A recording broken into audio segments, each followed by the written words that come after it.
মায়ের ঋণ আমরা শোধ করব কোন জায়গা থেকে করব, কোন দিক থেকে করব? পৃথিবীর এমন কিচ্ছুই আল্লাহ বানাই নাই যেটা দিয়ে মায়ের ঋণ শোধ করা যাবে।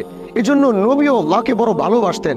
তিনি একদিকে বাবাকে যেমন হারিয়েছিলেন, আরেকদিকে মায়ের আদরটা যখন পাবে, অসহায় মা, টাকা ছিল না, পয়সা ছিল না, মুহাম্মদকে কিভাবে দুধ খাওয়াবে, মুহাম্মদকে কিভাবে লালন করবে, দিয়ে দিয়েছিলেন মা হালিমার কাছে। তারপরও নিজের বুকে রাখতে পারে নাই, অসহায়ের কারণে, দরিদ্রতার কারণে। তারপরও যখন ফিরে আসলো, ফিরে আসার পরে যখন আব্দুল্লাহর মায়ের দুনু আদর যখন তিনি পাবে, তখনই তার মাও আল্লাহর নবীর থেকে বিদায় নিয়েছিল। এজন্য নবী বলতেন, কাশ যদি আমার মা বেঁচে থাকতো, আর আমি যদি ফরজ নামাজে আল্লাহু আকবার বলে দাঁড়িয়েছি, আর আমার মা যদি পিছন থেকে ডাক দিত, ও মুহাম্মদ, আল্লাহর নবী বলতে, আমি নামাজটা ছেড়ে পিছনের দিকে তাকিয়ে বলতাম, ও মা, তোমার সন্তান তোমার বুকে হাজির। এর নামই তো মা। এজন্য ভাই, আজকে এই সন্তান জানে সে কি হারিয়েছে। আজকে ওই মানুষটা বিদায় নিয়েছে যে রাত জেগে তার জন্য দোয়া করতো।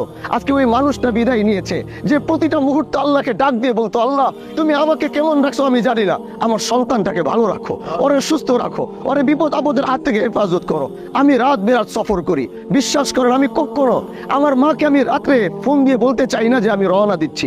কখনো বাসায় আসতে আমার 2টা বাজে, 3টা বাজে, কারণ আমার মা যদি কোনো রকম জানতে পারে যে রাতে আমি রওনা দিয়ে দিছি, বিশ্বাস করেন আল্লাহর জাতের কসম করে বলছি, সেই রাত্র 3টা বাজে এসে দরজার সামনে দাঁড়াইলে যদি দেখি সে দরজা খুলে কেউ দাঁড়াইছে, ওইটা আমার মা।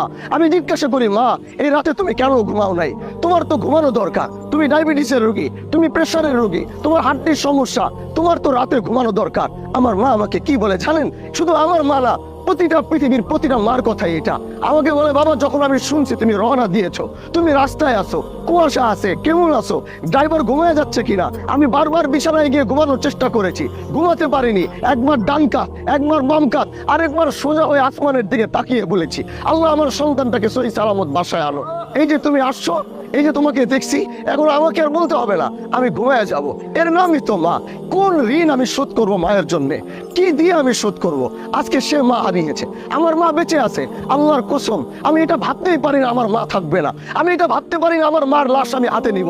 আমি এটা ভাবতে, কল্পনার ভিতরে আনতে পারি না আমি আমার মাকে কবরে নামাবো। এই জন্য যার এখনো মা বেঁচে আছে, আজ তোমাদেরকে দাঁড়িয়ে বলতে চাই, মার জন্য একটু সময় আমাদের হয় না। আমরা দৌড়াচ্ছি এখানে, হুন্ডা নিয়ে সেখানে, নেতার পিছনে, সেটার পিছনে, ব্যবসার পিছনে। কখনো মার তো মনে চায় আমার সন্তান আমার পাশে বসে এক লুকমা ভাত খাবে।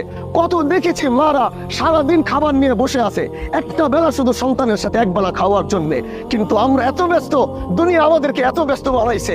মা দিনের পর দিন খাবার নিয়ে অপেক্ষা করেছে একবেলা আমার সাথে খাবে, কিন্তু আমি সেই সময়টুকু দিতে পারি নাই। যাও আজকে মাকে কবরে রাখো, আজকে তোমার জন্য কেউ অপেক্ষা করবে না।